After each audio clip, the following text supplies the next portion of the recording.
Hello, today is Tuesday, July 2nd, 2024. I'm Tony Mangino from TC2, and this is Staying Connected. I'm joined today by two of my longtime colleagues here at TC2, Keith Cook and Brent Knight, and we're going to be discussing broadband internet services. I'm certainly seeing a noticeable increase in the level of broadband being deployed in enterprise networks in my own practice. Keith, what's your experience lately in this space?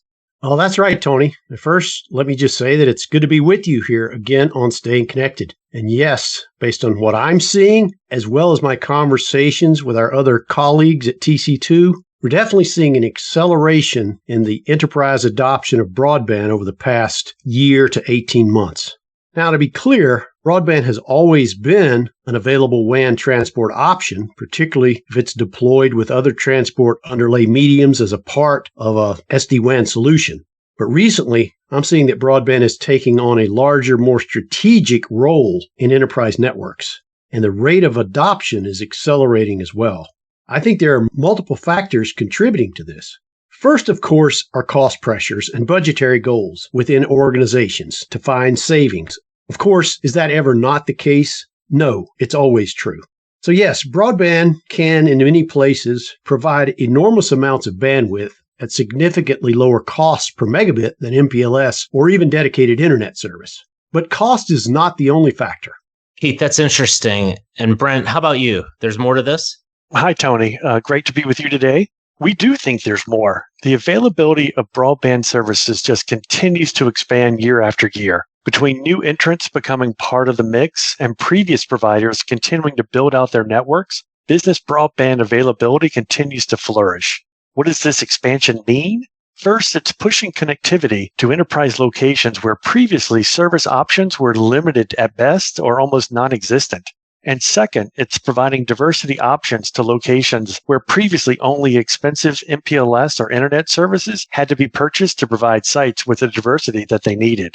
So broadband services are expanding and providing crucial elements to an enterprise's network. But why are enterprises more willing than ever to utilize broadband service, whereas in the past, there was a general reluctance to do so? Right. I think the main reason for that is enterprises are more willing than ever to integrate broadband into their network is that the service level and reliability of broadband has dramatically improved. In the past, broadband had sort of a negative connotation regarding just how reliable the service was. This prevented many enterprise customers from integrating it into their network in any sort of meaningful way. But providers have made investments in the underlying technology that's allowing broadband service to meet the demands of enterprises. It's kind of like the transition from copper to fiber in the telco's backbone. Same thing has been happening with broadband providers. DSL is being replaced with fiber in most places nowadays, and fiber is also replacing cable in many places as well. I agree, Keith. Broadband's definitely evolving into a compelling technology choice for enterprise customers. Brent, is there anything else you see that's expanding or growing in the broadband market? Certainly. It's worth mentioning that the term broadband encompasses much more than just wired connections. In fact, some of the most exciting advances in this space are the wireless and other non-terrestrial network, or NTN. NTNs are networks that utilize satellites, drones, and other high-altitude platforms to deliver broadband pretty much anywhere, anytime, and to any point of termination. 5G wireless is finally reaching a tipping point. Satellite service is growing, and customized fixed wireless solutions are often available when nothing else is or where wireline service is cost prohibitive. So you guys paint a rosy picture, but nothing's ever as easy as it sounds. Keith, go ahead and pour a little cold water on this for me.